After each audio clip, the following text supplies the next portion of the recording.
দূর হলো সব শঙ্কা। পাকিস্তানের বিপক্ষে দ্বিতীয় টেস্ট খেলছেন বিশ্বসেরা অলরাউন্ডার সাকিব আল হাসান। খেলার উপর নিষেধাজ্ঞা ও দেশে ফিরিয়ে আনা নিয়ে আইনি নোটিশ বিসিবির হাতে না পৌঁছানোই সাকিবের দেশের হয়ে খেলতে আপাতত কোনো বাধা নেই। কোনো নোটিশ পাওয়ার পর উনি বলেছেন, বাট এখন পর্যন্ত আমি জানা মতো কোনো আইনি কোনো কিছু বিসিবিতে এখনও পাইনি।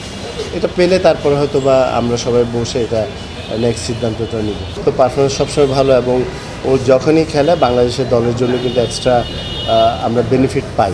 তো সে খেলছে এখন, তো মনে করেন আমি চাই মনে করেন যে যেই প্লেয়ারই খেলুক ভালো খেলুক, বাট ওরটা তো এখন আমি কিছু বলতে পারছি না। এটা তো অ্যাবসলিউটলি ওর ডিসিশন, ও খেলবে না, ও বোর্ডে আসবে।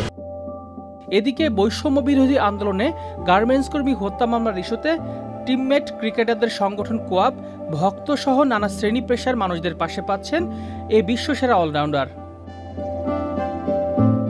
জাতীয় দলের অধিনায়ক নাজমুল হোসেন শান্ত সাকিবের বিরুদ্ধে মামলাটিকে অপ্রত্যাশিত জানিয়ে পাশে থাকার প্রতিশ্রুতি দিয়েছেন। সাকিবের প্রতি সমর্থন জানিয়ে সামাজিক যোগাযোগ মাধ্যম ফেসবুকে স্ট্যাটাস দিয়েছেন মুশফিকুর রহিম, মমিনুল হক, শরীফুল ইসলাম, রুবেল হোসেন সহ অন্যান্য টিমমেটরা। জাতিসংঘ মহাসচিবের মুখপাত্র স্টেফেন দুজারিক বাংলাদেশের ক্রিকেটার সাকিব আল হাসান সহ অন্যদের বিরুদ্ধে দায়ের হওয়া মামলার প্রসঙ্গে মুখ খুলেছেন। প্রেস ব্রিফিংয়ে এ সম্পর্কিত এক প্রশ্নের উত্তরে দুজারিক আশাবাদী কণ্ঠে বলেছেন, বাংলাদেশের অন্তর্বর্তী সরকার আইনের শাসন ও ন্যায় বিচার নিশ্চিতে যথাযথ পদক্ষেপ নেবে। রিয়াজ ইসলাম, চ্যানেল আই।